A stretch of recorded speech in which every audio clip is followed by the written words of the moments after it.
Hi hello friends, welcome to my channel. Friends, ఎవరైతే మన ఛానల్ని ఫస్ట్ టైం చూస్తున్నారో తప్పకుండా సబ్స్క్రైబ్ చేసి అలాగే వీడియో నచ్చితే తప్పకుండా లైక్ చేయండి.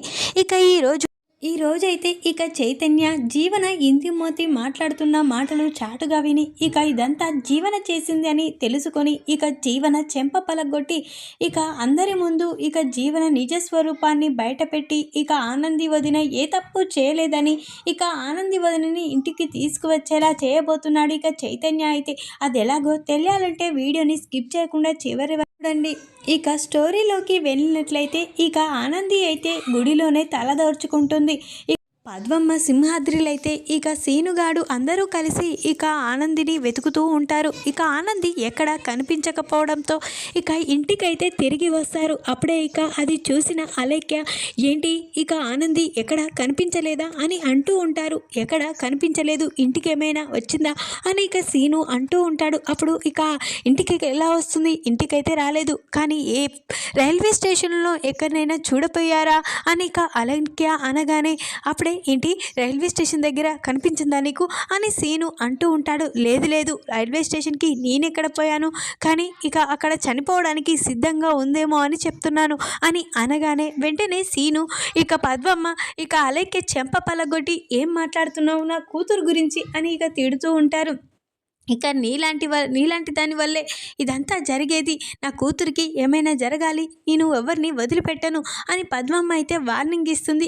అలేఖ్యకైతే పద్మమ్మ సింహాద్రి అయితే వెతుకుదాం పదండి మనం, ఆనంది ఎక్కడుందో వెతుకుదాం అని అంటూ ఉంటారు. అప్పుడే సీను కూడా నేను కూడా వస్తాను అని అనగానే, లేదురా, తనని తిట్టినందుకు తను కూడా ఎక్కడికైనా వెళ్ళిపోతే ఇప్పుడు తనని వెతకడం కూడా మనకు ఒక పని అయిపోతుంది, లేదు నువ్వు ఇక్కడే ఉండు అని సీనుని అక్కడే ఉంచేసి పద్మమ్మ సింహాద్రిలైతే ఆనందిని వెతకడానికి అంతటా వెతుకుతూ ఉంటారు. ఆనందికి ఎంతో ఇష్టమైన శివుని గుడి ఎక్కడెక్కడ ఉంది అంతటా వెతుకుతూ ఉంటారు. అప్పుడే ఒక గుడిలో వెతుకుతూ ఉండగా అక్కడ ఆనంది పడుకొని ఉంటుంది. ఆనందిని చూసిన సింహాద్రి, పద్మమ్మ, ఏమండోయ్ అక్కడ మన బిడ్డ ఉందండి అని పద్మమ్మ అనగానే, అవునే పద్దాలు, మన ఆనంది అక్కడే ఉంది, మన కుట్టి అని అంటూ ఉంటారు. అప్పుడే ఇద్దరు కలిసి ఆనంది దగ్గరికి వెళ్ళగానే ఆనంది, అమ్మ నాయన అని అనగానే, ఎవరు నీకు అమ్మా నాయనలు, ఇక్కడ మీ అమ్మా నాయనలు ఎవరు లేరు అని అనగానే ఆనంది చాలా కోపంతో, ఏంటి నాయన ఎందుకు ఇలా మాట్లాడుతున్నారు అని అంటూ ఉంటుంది. అవును, నీ గురించి నువ్వు ఎవరివో మాకేమి తెలుసు, మాకు తెలీదు, మీ అమ్మ నాన్న ఎప్పుడో చనిపోయారు కదా అని అనగానే, ఏంటి నాయన అలా మాట్లాడుతున్నారు అని అనగానే, అవును కదా బిడ్డ, ఎవరికి చెప్పకుండా నువ్వు ఇలా నీ తల్లిదండ్రులు లేనట్టు ఒంటరిగా ఇక్కడ తలదాచుకోవడం ఏంటి, నీకు ఎవరు లేమా అని అంటూ ఉంటారు సింహాద్రి, పద్మమ్మలైతే, లేదమ్మా, నేను ఈ విధంగా ఉండడానికి కారణం నేను నా నా ఆలోచనలే, ఎందుకంటే నేను తప్పు చేశానని అందరూ అనుకుంటున్నారు, కాబట్టి నేను తప్పు చేయలేదని నిరూపించిన రోజే ఎక్కడికైనా వస్తాను. ఇప్పుడు జ్యోతమ్మ వాళ్ళు, అటు మా అత్తయ్య వాళ్ళు నన్ను అపార్థం చేసుకుంటున్నారు, నేనే ఇదంతా చేశానని అపార్థం చేసుకుంటున్నారు, కాబట్టి నేను జ్యోతమ్మ ఇంట్లో మీరుంటారు కాబట్టి అక్కడికి రాలేకపోతున్నాను. అలాగే నా ఇంటికి కూడా నేను వెళ్ళి నేను అక్కడ ఉన్నా కానీ నేను తప్పు చేసిన దాన్నే అవుతాను. నేను నిర్దోషి అని నిరూపించుకోవాలి.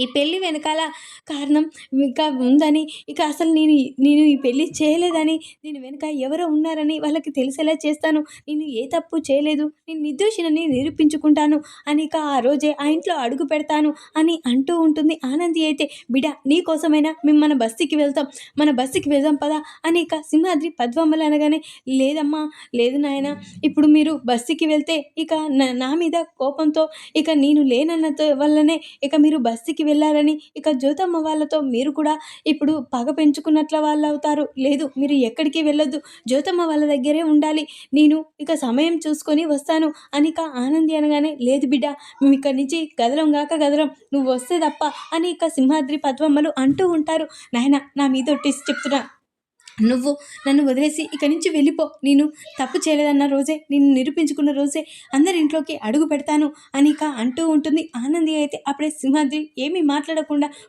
పదే వెళ్దాం అని అంటూ ఉంటాడు. అప్పుడే పద్మమ్మ, ఏంటయ్యా ఏం మాట్లాడుతున్నావు? మన బిడ్డ ఇలా మాట్లాడిందని మనం వెళ్ళిపోలేదు.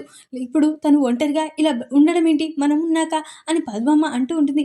పదాలు పద అని ఇక సింహాద్రి అయితే పద్మమ్మని తీసుకొని వెళ్తూ ఉంటాడు. అప్పుడే ఇక పద్మమ్మ అయితే ఏంటయ్యా ఇలా చేస్తున్నావు ఏంటయ్యా? మన బిడ్డ ఏదో కోపంలో రానని అంటుంది. నువ్వు కూడా ఇలా మాట్లాడడం ఏంటి అని ఇక పద్మమ్మ సింహాద్రితో అనగానే ఇక చూసావు కదా తన మీద ఒట్టేయించుకుంది. ఇక బిడ్డని కాదని మనం ఏం చేయగలం ఒట్టేశాక అని ఇక సింహాద్రి అంటూ ఉంటాడు. ఇక లేదయ్యా తనని వదిలేసి నాకు వెళ్ళబుద్ధి కావట్లేదు. నేను తల్లి ప్రేమ నన్ను గుంజుతుంది. ఎందుకంటే అటు నా బిడ్డ ఒంటరిగా ఉంటుంది. నేను చూడలేకపోతున్నాను. లేదు నేను రాలేను అని ఇక పద్మమ్మ అనగానే నాకు కూడా వెళ్ళాలని ఉందానే బిడ్డను వదిలేసి. కానీ తప్పని పరిస్థితి. ఇప్పుడు బిడ్డ ఏం చేసిందో చూశావు కదా. ఇక తను నిర్దోషి అని నిరూపించుకున్న రోజు, తను తప్పు చేయలేదని నిరూపించుకున్న రోజే తన అత్తగారింటికైనా ఎక్కడికైనా అడుగు పెడతానని చెప్పింది. ఇప్పటికైనా మనం వెళ్దామే. ఇక్కడ మన బిడ్డ సంతోషంగా ఉంటుంది కదా. ఇక గుడిలో శివదేవ దగ్గర ఉంటుంది. పద మనం వెళ్దాం అని ఇక సింహాద్రి అయితే పద్మమ్మని తీసుకొని ఇంటికైతే వెళ్తాడు. అప్పుడే ఇక సీను అయితే ఏంటి మావయ్య ఏంటత్తయ్య ఇక కుట్టి ఎక్కడైనా కనిపించిందా అమ్మాడి అని అడుగుతూ ఉంటాడు. లేదురా కనిపించింది కానీ మనతో రానని చెప్పింది. కానీ ఎలాగైనా ఇక బిడ్డని రప్పించుకునే ప్లాన్ నేను చెప్తాను. పదాలు మనం వెళ్దాం అని ఇక పద్మమ్మని తీసుకొని ఇక సింహాద్రి అయితే ఇక జ్యోతి వాళ్ళ ఇంటికైతే వస్తాడు. అప్పుడే జ్యోతమ్మ అని పిలుస్తూ ఉంటాడు. అప్పుడే ఇక జ్యోతి సూర్యంలో అయితే అందరూ హాల్లోకి వస్తారు. అప్పుడే ఇందుమతి ఏంట్రా ఇంకా బుద్ధి లేదా ఇంకా మళ్ళీ ఈ ఇంట్లోకి రావడానికి? నీ కూతురు ఏం చేసిందో చూసావు కదా. మా అనుమతి లేనిది మా సీతనికి పెళ్లి జరిపించింది. ఇక ఇలాంటిది నీ కూతురు అని ఇక ఆ అక్రమ సంబంధాన్ని మాకు ఇంటికి కోడలిగా చేసింది అని ఇందుమతి తిడుతూ ఉంటుంది. అప్పుడే ఇక ఆపండి మీరు మాట్లాడకండి అని ఇక అంటూ ఉంటాడు సూర్యమైతే. అప్పుడే ఇక ఏంటి ఏం జరిగింది అని ఇక సింహాద్రిని పద్మమ్మని అడుగుతూ ఉంటాడు సూర్యమైతే. అప్పుడే ఇక సింహాద్రి పద్మమ్మలైతే ఇక బాబు మా బిడ్డ ఇప్పుడు గుడిలో తలదూర్చుకుంటుంది. తల్లిదండ్రులు లేని అనాథలుగా గుడిలో ఉంటుంది. బ్రహ్మని పిలిచినా తను తప్పు చేయలేదు. నేను నిర్దోషిని. నేను ఏ తప్పు చేయలేదు. అసలు ఆ పెళ్ళికి నాకు సంబంధమే లేదు. అసలు ఆ పెళ్ళి జరగడానికి ఇక నేను హెల్ప్ ఎందుకు చేస్తాను? వాళ్ళిద్దరి పెళ్ళి నేనే కదా దగ్గరుండి చేస్తానని చెప్పింది. అందరినీ ఒప్పించింది కదా. అయినా కానీ నన్ను అపార్థం చేసుకుంటున్నారు. అయినా నేను ఎవరింటికి రాను. ఎందుకంటే నేను నిర్దోషి. నేను ఏ తప్పు చేయలేదో అన్న రోజే ఆ ఇంట్లోకి అడుగు పెడతాను అని నా బిడ్డ రానని చెప్పిందయ్యా. నా బిడ్డని మీరైనా ఎలాగైనా బ్రతిమలాడి తీసుకురండి అయ్యా అని ఇక అంటూ ఉంటాడు. ఇక సింహాద్రి పద్మమ్మలైతే అప్పుడే ఇక సూర్యమైతే పద్మమ్మ నేను మీకు ఎంత హెల్ప్ అయినా చేస్తాను. మీకు ఏదైనా చేస్తాను. కానీ ఆనంది కుట్టి విషయంలో మాత్రం మేము ఏమీ చేయలేము. ఎందుకంటే ఈరోజు కుట్టి నాకు ఒక కొడుకుని ఇక తన పెళ్ళిని కళ్ళారా చూసుకోకుండా చేసింది. అలాంటిది మేము ఇక కుట్టికి ఏ విధంగా సహాయపడలేము. కావాలంటే మీకు ఏదైనా చేస్తాము అని ఇక అనగానే బాబు మీరు కూడా నా బిడ్డ తప్పు చేసిందని అనుకుంటున్నారా అని పద్మమ్మ అంటూ ఉంటుంది. ఇక చూసావు కదా పద్మమ్మ ఆడికి వెళ్ళేసరికి ఇక సీతనికి చైత్రకి పెళ్లి జరిగిపోయింది కదా. ఇక ఇప్పుడు ఈ నిజాన్ని ఇంకా మళ్ళీ ఎప్పుడు భూతత్వంలో పెట్టి చూడలేము. ఇక చాలు. ఇక కుట్టి విషయం మా దగ్గర మాట్లాడకండి అని ఇక నుంచి అంటూ ఉంటారు సూర్యం జ్యోతిలైతే. అప్పుడే ఇక అక్కడున్న పద్మమ్మ సింహాద్రి అయితే చాలా బాధపడుతూ సరే బాబు నా కూతురు విషయంలో తప్పు చేసిందని అందరూ అనుకుంటున్నారు. నా కూతురే తను తప్పు చేయలేదని నిరూపించుకుంటుంది. సరే బాబు మేము వెళ్ళొస్తాం అని పద్మమ్మ సింహాద్రి అయితే అక్కడి నుంచి ఇంటికైతే వచ్చేస్తారు బాధపడు. ఇక ఇందుమతి మాత్రం సంతోషంగా ఉంటుంది. అటు పక్క జీవన తొందరగా చైతన్యతో కలిసిపోయి తొందరగా నేను పిల్లల్ని ఈ ఇంటికి వారసుల్ని ఇచ్చి ఆ తర్వాత నా పిల్లల నా పేరిట ఈ ఆస్తి మొత్తం నా సొంతం చేసుకోవాలి. ఆ కుట్టిని ఇంట్లోకి అడుగు పెట్టించేదే లేదు అని అనుకుంటూ వెంటనే జీవన అయితే పాల గ్లాస్ తీసుకొని చైతన్య గదిలోకి వస్తుంది. అప్పుడే చైతన్య జీవనని చూసి ఏంటి జీవన ఇది అని అనగానే మన ఇద్దరం కలిసిపోవాలి అని అంటూ ఉంటుంది. లేదు నా వదిన దేవత నా వదిన ఈరోజు ఇంట్లో లేదంటే గుడిలో దేవత లేనట్లే. ఈరోజు నా వదిన ఇంట్లో నుంచి వెళ్ళిపోవడానికి కారణం మీరు. ఇక మా వదిన ఇంట్లో నుంచి వెళ్ళిపోతున్నా కనీసం ఇక ఇంట్లో ఉండడానికి కూడా ఎవరు సహకరించలేదు. ఈరోజు వదిన లేదంటే కారణం అందరూ. ఈరోజు అందరూ తప్పు చేశారు. నా వదిన ఈ ఇంట్లో అడుగు పెట్టేంత కాలం మన ఇద్దరం దూరంగా ఉండవలసిందే. మా వదిన ఈ ఇంట్లోకి ఏ రోజైతే వస్తుందో ఇక ఆ రోజే మన ఇంట్లో సంతోషం. ఇక ఆ వదిన ఎప్పటికైనా ఇంట్లోకి వచ్చేలా నేను చేస్తాను. ఇక వదిన ఏ తప్పు చేయదు. వదిన లాంటి దేవత ఏ తప్పు చేయదు. కావాలనే ఇది ఎవరో చేశారని నా ప్లాను. అయినా నువ్వు వదిన ఉన్నప్పుడు ఇంత సంతోషంగా కనిపించవే, వదిన లేనప్పుడే ఇంత సంతోషంగా ఉంటావేంటి అని ఇక అంటూ ఉంటాడు. ఏంటి ఏం మాట్లాడుతున్నావు? ఆనంది విషయంలో నిజంగానే తప్పు చేసింది కదా ఆనంది. ఈరోజు నా ఒక తమ్ముడు సీతన్.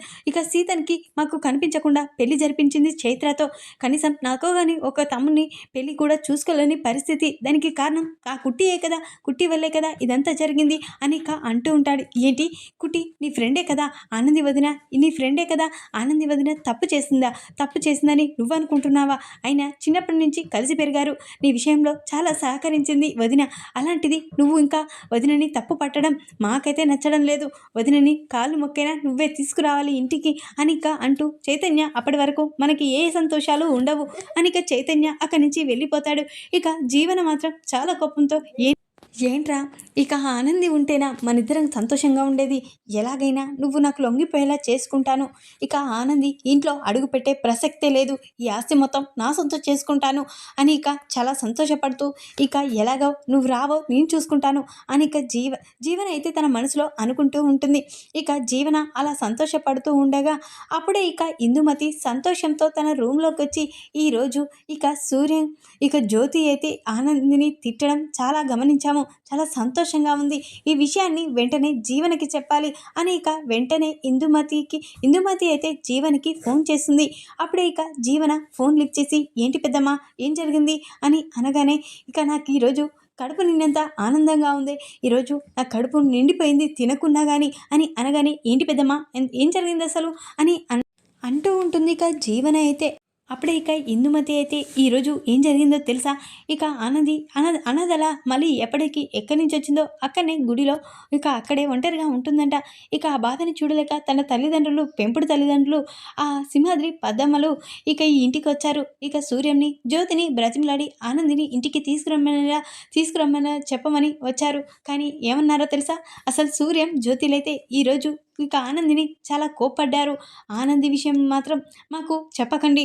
ఇక మీ విషయం ఏదైనా ఉంటే దాన్ని సాల్వ్ చేసాము, కానీ ఆనంది విషయంలో మేము చేయము. ఎందుకంటే ఆనంది ఈరోజు పెద్ద తప్పు చేసింది. నాకు ఒక కొడుకుని పెళ్ళి మమ్మల్ని చూడకుండా చేసింది. ఈరోజు తనే ఈ తప్పు చేసింది అని ఇక జ్యోతి సూర్యంలు ఇక ఆ పద్మమ్మ సింహాద్రికి వార్నింగ్ ఇచ్చారు ఆ ఆనంది వల్ల అని అనగానే ఇక జీవన చాలా సంతోషపడుతూ ఉంటుంది.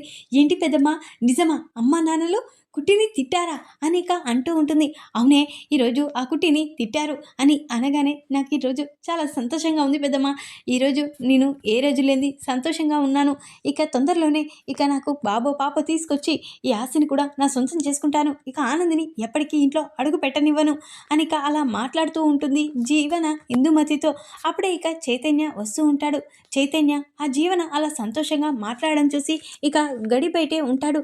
అప్పుడే ఇక చైతన్య అయితే జీవన మాట్లాడే మాటలు అన్నీ వింటూ ఉంటాడు. అప్పుడే ఇక జీవన అయితే పెద్దమ్మ మనం వేసిన ప్లాన్ అయితే చాలా వర్కౌట్ అయింది పెద్దమ్మ. ఈరోజు ఈ కుట్రికి తిట్టుపడేలా చేసిందంతా మనమే కదా. ఈరోజు ఆ కుట్టి ఇంట్లో నుంచి వెళ్ళిపోవడానికి కూడా కారణం మనమే కదా పెద్దమ్మ. ఇదంతా మనం చేయకపోతే ఈరోజు కుట్టి ఇంట్లో నుంచి వెళ్ళిపోయేది కాదు, మనకి సంతోషం దక్కేదే కాదు.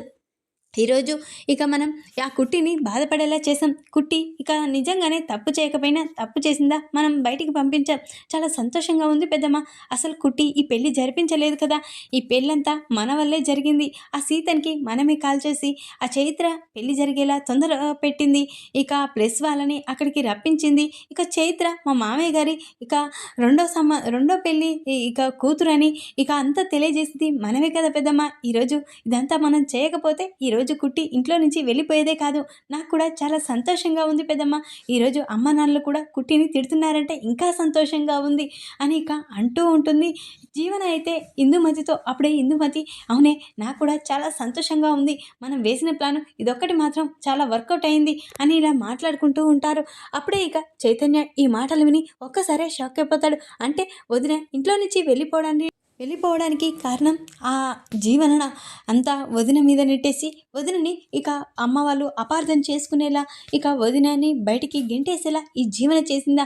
వదిన విషయంలో జీవన ప్రతిసారి తప్పులు చేస్తూనే ఉంది, అంటే వదినని ఇంట్లో నుంచి పంపించడానికి కారణం జీవనన అని ఇక నిజమైతే తెలుసుకొని ఇక చైతన్య అయితే చాలా ఆవేశంతో ఇక హాల్లోకి అయితే వస్తాడు. అమ్మ నాన్న అని గట్టిగా అరుస్తూ ఉంటాడు. అప్పుడే ఇక హాల్లోకి అందరూ వస్తారు. ఏంట్రా, ఏం జరిగింది, ఎందుకు అంత అరుస్తున్నావు అని ఇక అంటూ ఉంటుంది. సునంద అయితే, అమ్మ నువ్వు ఎవరైతే తప్పు చేశారని బయటికి గెంటేశావో వాళ్ళు ఏ తప్పు చేయలేదమ్మా, ఆ నిజాన్ని నువ్వే తెలుసుకో అని ఇక అనగానే, ఏంట్రా ఏం మాట్లాడుతున్నావు, ఆనంది విషయంలో మరోసారి నువ్వు మాట్లాడితే మాత్రం నేను ఊరుకోను, ఆనంది గొప్పదని, ఆనంది తప్పు చేయలేదని అనకు, మేము కళ్ళారా చూసాం అని ఇక సునంద అంటూ ఉంటుంది. లేదమ్మా, అసలు ఆనంది వదిన ఏ తప్పు చేయలేదు, అసలు తప్పు చేసిందంతా జీవన అని చెప్పగానే ఒక్కసారి షాక్ అయిపోతుంది. ఇక సునంద అయితే అప్పుడే ఇక ఏంటి, ఏం మాట్లాడుతున్నావు చేయి అని ఇక అంటూ ఉంటుంది. జీవన అయితే అప్పుడే ఇక చైతన్య అయితే జీవన చెంప పలగొట్టి, నువ్వు మీ ఇందుమతి ఇకతో మాట్లాడడం నేనంతా విన్నాను, ఇక నువ్వే కావాలని ఇదంతా చేసి ఆ పెళ్ళి కూడా ఇక జరగడానికి కారణం నువ్వే, ఆ ప్రెస్ వాళ్ళు ఆ పెళ్లి సమయంలో అక్కడికి రావడం, ఇక నాన్న ఇక రెండో కూతురు చైత్ర అన్న నిజాన్ని తెలియజేయడం ఇదంతా నీ వల్లే అని నేనంతా విన్నాను, నువ్వు మీ ఇందుమతితో మాట్లాడడం అంతా విన్నాను, కావాలంటే ఈ వీడియో చూడమ్మా అని ఇక చైతన్య అయితే ఇక ఆ వీడియోని ఇక సునందకి ఇంట్లో వాళ్ళకి చూపిస్తాడు. ఇక ఒక్కసారే సునంద షాక్ అయిపోతుంది. ఏంటి, దీనికి కారణం నువ్వా? నా కోడల్ని నేను అపార్థం చేసుకున్నాను, ఇక ఆనంది ఎంత తెలివి కలిదో, అసలు ఆనంది ఎంత గొప్పదో నాకు తెలుసు, అలాంటి ఆనందిని అపార్థం చేసుకునేలా చేసావా, నీలాంటి కోడలు నాకుండడం ఏంటి ఇక అని సునంద అయితే జీవన చేయి విరుస్తూ, చాలా నీలాంటిది నా ఇంట్లో ఉండకూడదు, నేను అసలు ఆనంది విషయంలో తప్పు చేశాను, ఆనందిని అపార్థం చేసుకున్నాను, ఇదంతా నువ్వు చేసావని తెలియక ఇక నేను ఆనందిని బయటికి గెంటేశాను అని ఇక వెంటనే జీవన నీ బయటికి గెంటేస్తూ ఇక వెంటనే అరే ఇక ఎక్కడున్నా ఆనందిని వెతికి పట్టి ఇక ఆనందిని మన ఇంటికి తీసుకురావాలి దేవతని అని ఇక అంటూ ఉంటుంది. సునంద అయితే అప్పుడే పదమమ్మి మనందరం కలిసి వెళ్ళి వదిలిని ఇంటికి తీసుకువద్దాం, దేవత లేని గుడి వృధా అని ఇక అంటూ చైతన్య అయితే సునంద ఇక శశికాంత్ ఇక ఆదిత్య ముగ్గురు అందరూ కలిసి ఇక గుడికి అయితే వెళ్తారు. ఇక గుడిలో ఉన్న ఆనందిని చూసి ఇక క్షమించు, నన్ను క్షమించమ్మా, నేను తప్పు చేశాను, నువ్వే ఇక తప్పు చేశావని అపార్థం చేసుకున్నాను, ఇక అని వెంటనే నువ్వు ఇంటికి వెళ్ళాలి అని ఇక సునంద అయితే దగ్గరుండి ఆనందిని ఇంటికైతే తీసుకువస్తుంది. ఈ విధంగానైతే చైతన్య అయితే ఇందుమతి జీవన మాటలు విని ఇక అందరి ముందు బయట పెడతాడు జీవన తప్పు చేసిందని. ఈ వీడియో కనుక మీకు నచ్చినట్లయితే లైక్ చేయండి, మరిన్ని వీడియోల కోసం ఛానల్ని సబ్స్క్రైబ్ చేసుకోండి ఫ్రెండ్స్. Thanks for watching.